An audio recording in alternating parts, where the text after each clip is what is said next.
Bu an'anaviy tandir. Mehnati og'ir, loy qil, o'tin qil, o'rnat.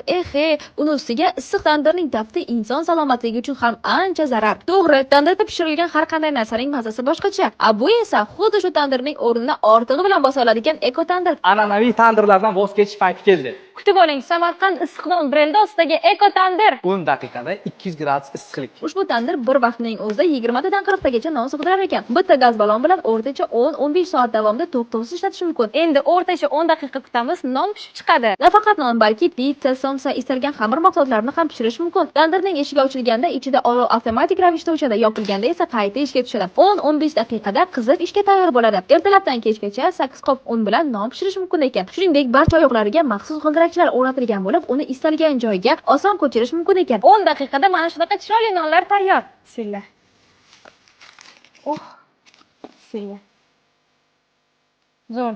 Rostlagan tandirmi? Haqiqatda zo'r. Tandir noni?